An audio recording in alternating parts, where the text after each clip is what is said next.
Previously on Ladies of Letters. Do as I did. Declare yourself insane and you'll be off that prison ship in an instant. I'm using those avocados as a face pack. How can anyone love someone who looks like a boiled egg from behind? The prospect of seeing any of you again fills me with horror. I have moved into your old house. There is talk afoot of a new bypass scheme which, if built, would run straight through your patio. Over my dead body!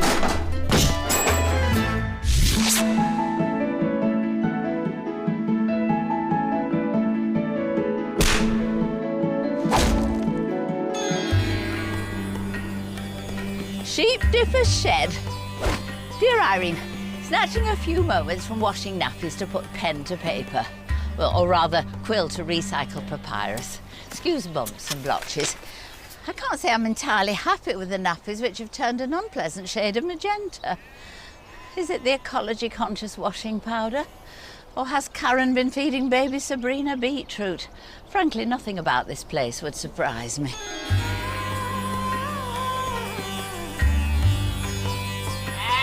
They're so incompetent. I quite understand why you left. I mean, normally, I enjoy restoring order to chaos, but this has got me stumped. Today, Anthony gave 2 sacks of butter beans and a Celtic craft poncho to a girl collecting for dogs in distress. And his partner, Anthony, put a nail through a pipe while trying to build a sauna. Can you move out, Leonard?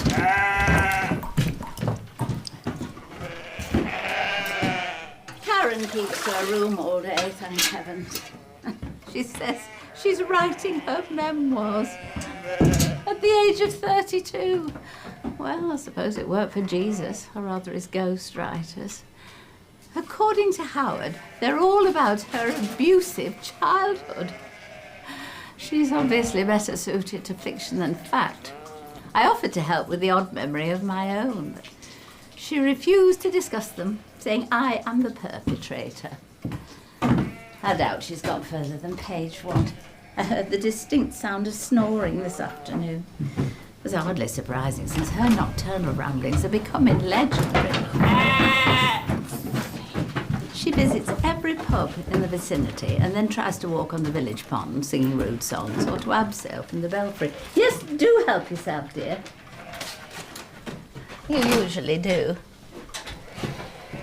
Apart from that, everything goes on as normal. Howard's been fitted for an NHS wig. We were very supportive, but of course Karen had to ruin it all by saying he could play Widow Twankey in Shagthorne's panto this year. We have a visiting Swami who meditates on the lawn, who dyed all my underwear orange. And an out-of-work actor friend of Howard's who's helping in the farm shop. Clearly he's helping himself because the till's been out 3 days running. I've just realised. You must wonder what on earth I'm doing here. Because the last time we communicated, I was still in prison. Well, oh, heavens, there's been a terrible bang from upstairs. Oh, don't tell me Anthony's blown up the central heating now. Oh, explanation soon. Availability of papyrus permitting. Yours in haste, Vera. Oh, P.S. Everybody's very pleased you're alive and well. Howard murmured. She was such a dear. Karen said. Who's Irene? Doesn't matter. What on earth do you mean in your last letter the mint has taken over the whole garden? I was ruthless with that patch for years. As soon as my back's turned, it runs amok. All I can say is, be brutal. I'm coming. I'm coming. You won't regret this. It's a lovely accompaniment. Thank you. Bye-bye, love. Enjoy it. My dear Vera, congratulations and felicitations. Oh, I can't get over the fact that you are back with us, and in more ways than one, judging by the tone of your letter. I don't know which is more miraculous, your freedom or your friendliness. I did try to ring you, but I note that the phone has been cut off again at Sheep Dipper's shed. Your Howard really is the most hopeless businessman. Do you know, while I was staying there, he tried to pay his BT bill in dairy produce. Can you imagine the administrative nightmare? Trying to distribute yoghurt to all those shareholders. Please do write soon, will you? Or, better still, why not come and visit? Your own dear little house. It misses you. And so do I. Would you like to have it back? Or are you happy spending more quality time with your lovely children? I can easily move out. You just have to say the word. I mean, I've recently re-established contact with an old friend of yours, Audrey Roscoe. I'm glad to say she seems much pleasanter these days, and she keeps on at me to go and stay with her for a spell. I don't know. One day I must tell you the full story about her dalliance with my late husband, Clive. Oh, we had such a laugh, you know, once we'd broken the ice, as it were. Apparently, it seems, his old problem reared its head with her as well. Well, or didn't rear its head, so to speak. But I digress.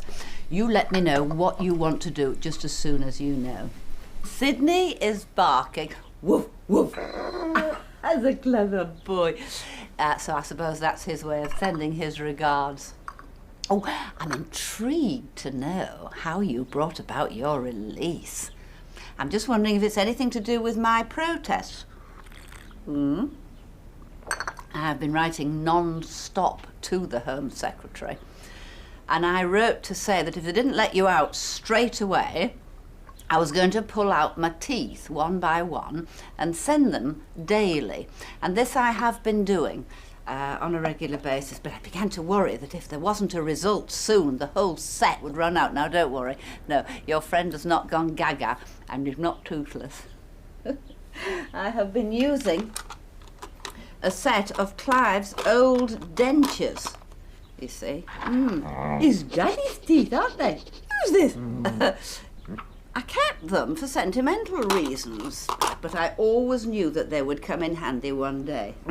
The other thing I've been doing is trying to focus some psychic energy onto you.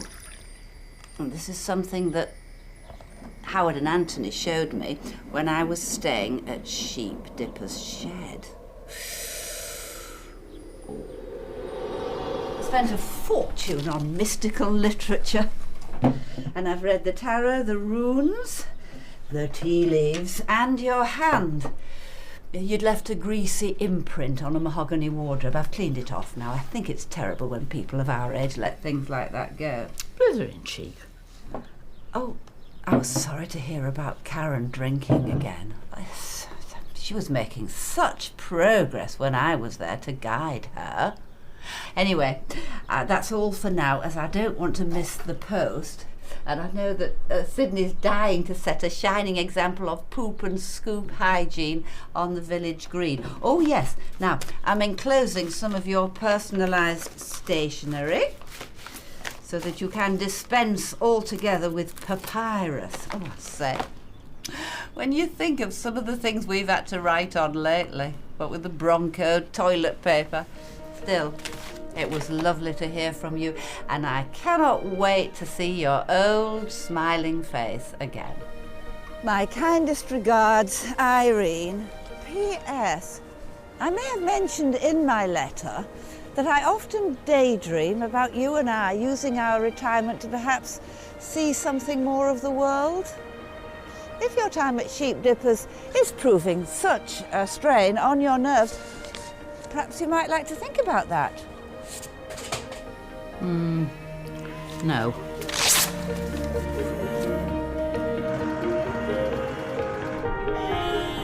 Dear Irene, at last I've had time to digest your letter properly.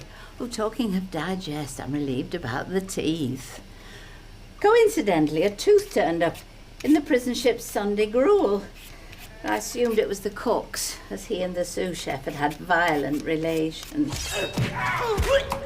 You're right, though, when you say that sheepdippers is a strain on my nerves. What with the cooking and chanting and living life as a constant celebration. Well, you'll be hopping with curiosity about my release.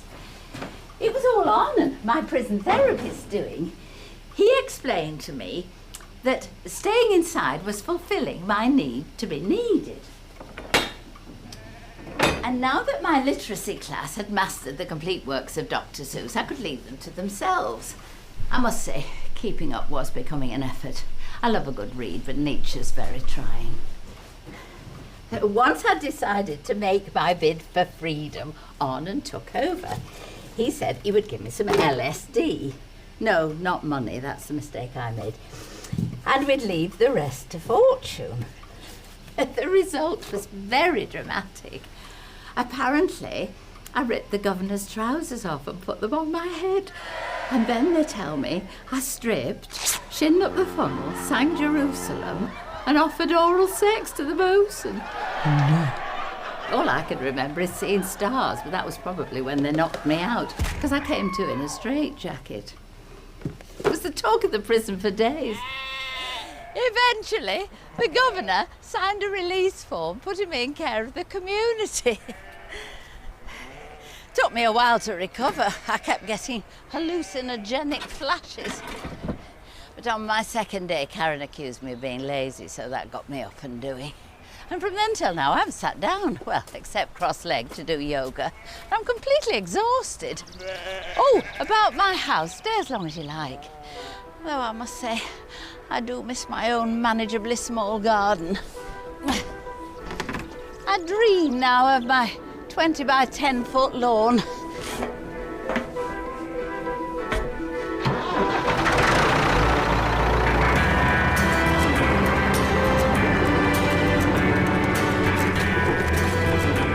Your offer of a touring retirement in parts unknown might not, on reflection, be completely unattractive. But what would we fund it with?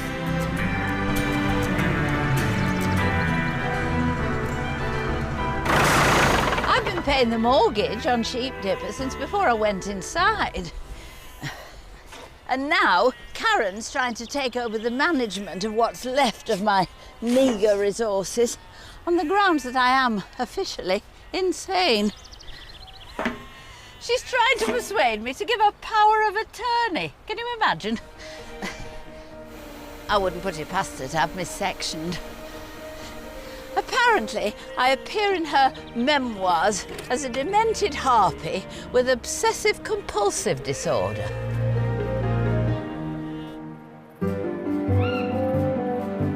Perhaps we should write a book about our exploits. We could document our own Victorian upbringings, our long-suffering lives with our boring and, in your case, unfaithful husbands, and the ungratefulness of our daughters.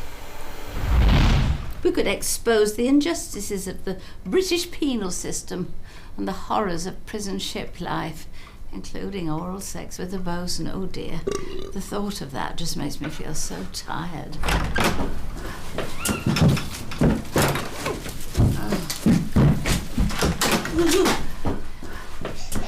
I am, of course, indispensable at Sheepdippers, which is another reason why I would find it difficult to go off gallivanting.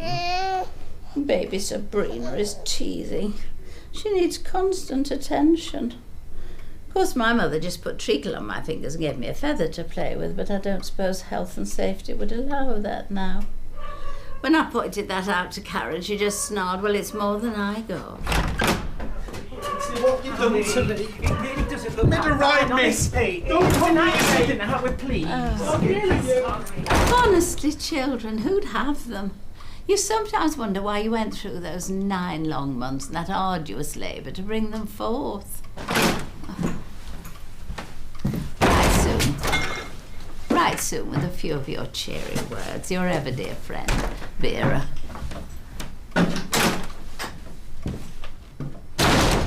P.S. At least when I was carrying Karen, she only made me sick in the mornings. What have I done? Oh, that one. Is it that one? Yes. Oh, that's better. Dear Vera, thank you for your letter. What an extraordinary story regarding your release. Well, what an extraordinary turn both our lives have taken. You know, you think of that mundane round of bottling and jamming and bringing and buying, and now, well, we've both been to prison. And we've both survived it. What is it? And of course, there's bound to be a downside to that, because we've both lost a lot. Well, I've lost my house due to legal fees, and you may be about to lose yours. There was another meeting of the Beat the Bypass group last night, and it seems the Department of Transport, well, they're going ahead, but under pressure they have agreed to rethink the route. So it's no longer running through your patio. It is running through your lounge. And I don't think the group is going to fight it anymore. To be honest, they've got everything to gain by not fighting. You see, your house and that of the late Mabel Thrush are the only ones to be affected, and, well, the rest of them just think they're going to benefit from not having a juggernaut jam at the Jolly Jackdaw. And then the couple who are in Mabel's, well, they're being posted abroad, so lucky them. On the subject of abroad, I have been mulling over afresh my daughter's request for me to go and visit her in Australia. And I have decided irrevocably and utterly in the negative.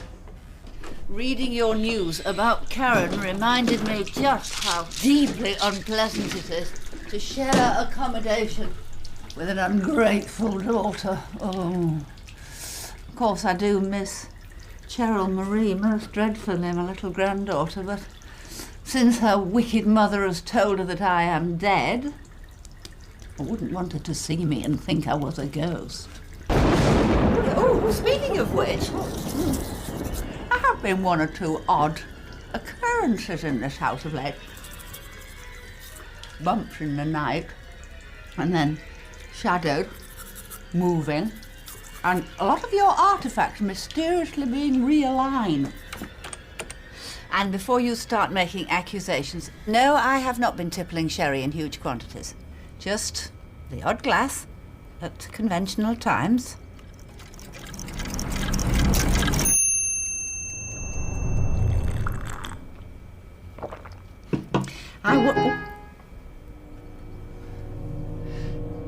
Is this house haunted? I mean, I don't think it's old enough to harbour any really ancient spirits, but I was just wondering if your late husband Gerald couldn't be making his presence felt.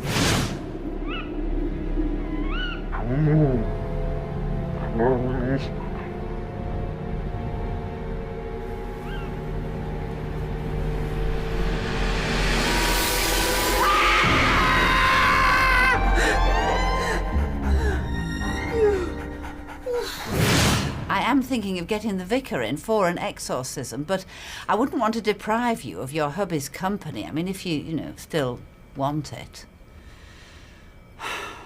With very best wishes, Irene.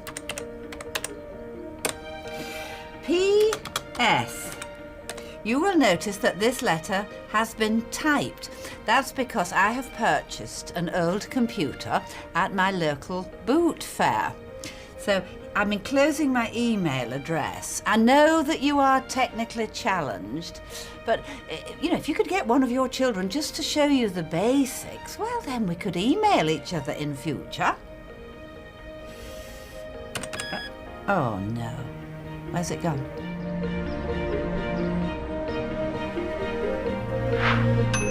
You've got mail.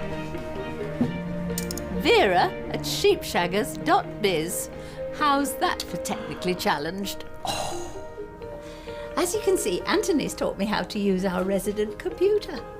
After many warnings about secret passwords and not venturing into their private downloads, what can they have been looking at? Shush!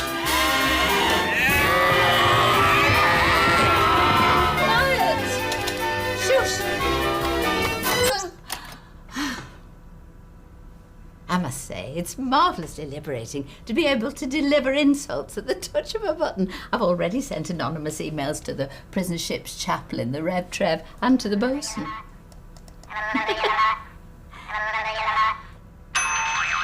Oh, now about the haunting. I can't imagine it's Gerald. I mean, he couldn't wait to leave. He said life was meaningless once he'd retired. And besides, he would be more likely to make his presence smelled than felt. He was a martyr to body odour. But if the Gables really is haunted, I suppose it's just as well it'll have a road running through it. Still, I'm finding it hard to come to terms with that, as you can imagine. My poor old house, though not much to write home about, was at least mine, with or without Gerald's spirit. I suppose I must just look on the bright side and be glad I'm going to get some money, though it's small compensation for a great loss. Oh dear, I got myself very down in the mouth there. So I'm just having a cheering little drink. I imagine you're doing the same as you read this. I always think of you with a glass in your hand. Here's to better times for both of us. Chin chin. Well, if you insist. Up yours.